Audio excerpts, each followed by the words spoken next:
welcome to a special episode of Go Bold, brought to you by Revlon. Today our contestants are in for quite a surprise. I'm inviting them to a good old-fashioned slumber party. It's about getting to know each other better. So get ready. It's time to get real.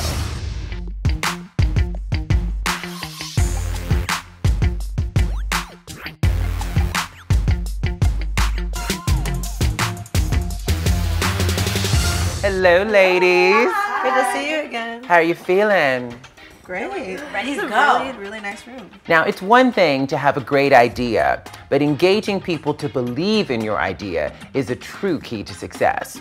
Today, your Mentor Provocateur is an advocate, actress, possibility model, and a storyteller. Ladies, your Mentor Provocateur du jour is none other than the one and only me.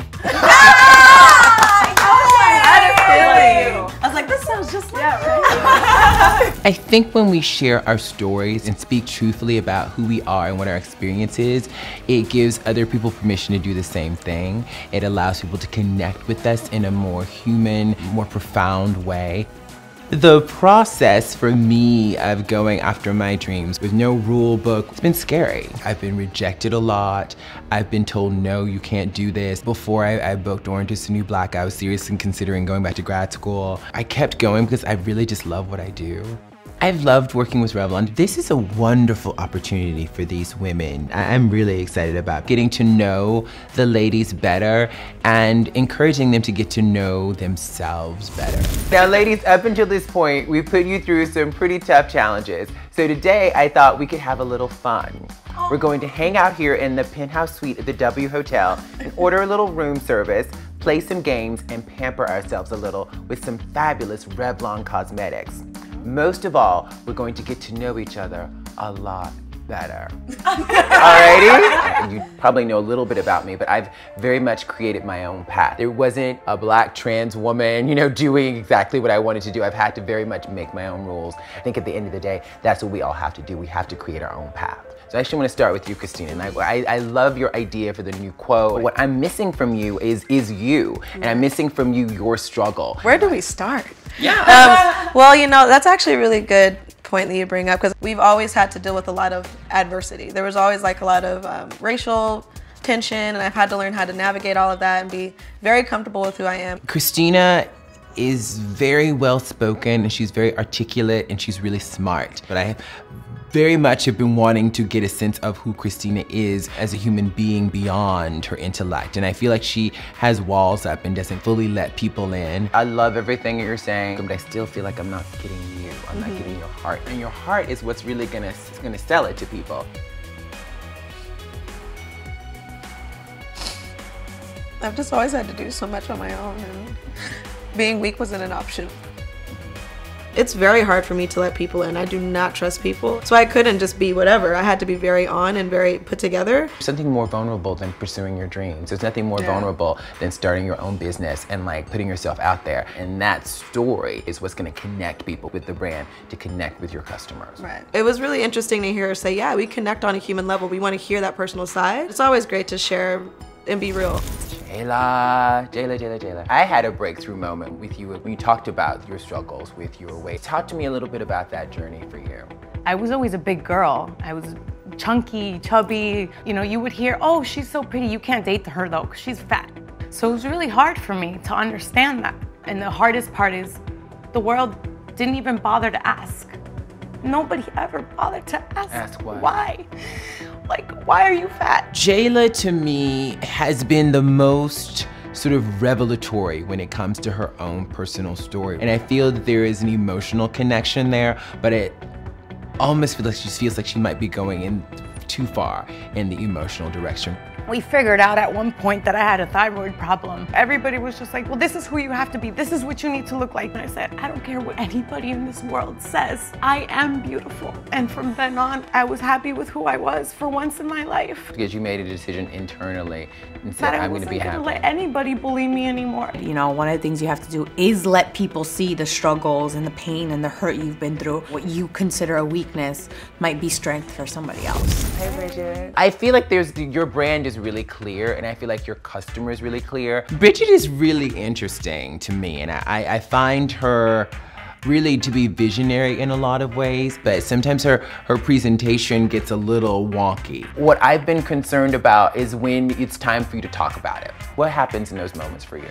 It definitely takes me a minute to calm down. It's like I want to vomit out what's in my head, passion-wise, and it's like almost overwhelming. A couple challenges ago, Laverne kind of came down on me, and it changed the way that I have been since. She's definitely somebody that I want to learn from, and since I feel comfortable with her, it makes it almost easier. As I've been doing these things on the show, I feel I've been getting better with saying what is coming out of my head. You're doing it right now, and it's really clear, and I got you, and we're connecting, and it's there. It's always nice to connect on another level with the girls, as opposed to every other time when there's like somebody up there. I feel like there's like lights and pressure all over me, and I'm like, ah! Thank you so much, ladies, for your honesty during this, and I hope you've enjoyed getting real together as much as I have. But there is a challenge today. We're playing Two Truths and a Lie. Let's start with you, Christina. Can you read your 3 statements? Number 1, I was almost kidnapped when I was 6. Number 2, I've never met my father in person and I've only spoken to him on the phone. Number 3, I overstayed my visa while living abroad for a month. Bridget, which of those do you think is the lie? Maybe number 2. Jayla, which do you think is the lie? My gut is telling me they're being kidnapped at 6. Christina, which is the lie? It's number 2. Woo! I'm not my dad. Alrighty, Bridget. I lost my virginity at 18. I was kidnapped when I was 12. I was a topless dancer. Which one is the lie? Jayla. You were a topless dancer. Christina. I'm gonna go with the topless dancer as well. Bridget, which is the lie? I was kidnapped when I was 12. So no points on that one, ladies. Jayla. Number 1, I know a little bit of sign language. Number 2, I think that in a past life, I was a Dominican chicken. And number 3, I lived in Costa Rica for 6 months. Christina, which do you think is the lie? I was actually gonna go with number 3. Bridget. I would say number 3. Jayla, which is the lie? Number 3. So now, Bridget has 2 points and Christina has 1. I answered the questions too. Number 1, I was president of the student council in junior high. Number 2, senior year in high school, I would sneak out of the dorms by slipping through a bar in the window. Number 3, I once sang Schubert's Ave Maria at a wedding in a nightclub. Which is the lie? I'm going with number 1. I'm gonna say number 2. I'm gonna say number 2 too. The correct answer is number 1. So ladies, we have a tie, and I'm the official tiebreaker. Number 1, I used to write papers for other kids in college and got paid to do it. Number 2, I failed driver's ed in high school. Number 3, I was once kicked out of a movie theater because of a drunk boyfriend. Which is the lie? I'm gonna go with number 2. Number 1. Number 1. And the lie is number 2. Christina wins! Finally! Wait a minute, me? I won? Finally? Like after all these challenges, hooray! Since we're in this lovely suite at the W Hotel, you get the suite for the night. Whoa! Awesome! I love hotel rooms. I have an obsession with wanting to stay in a hotel room. I live in New York City, and it's ridiculous for me to go into a hotel in New York City when I live here. That's just absurd. So I get to have the experience of staying here kind of like a tourist, and I'm gonna take full advantage. I've already invited all my friends. We'll have some snacks, maybe we'll have a few drinks, we'll turn on some music. I don't know, the night is young. Now I want to hear what you think. Vote on whose story you connect with the most. Who do you feel should be crowned the new provocateur, and why? Until next time, remember, go bold.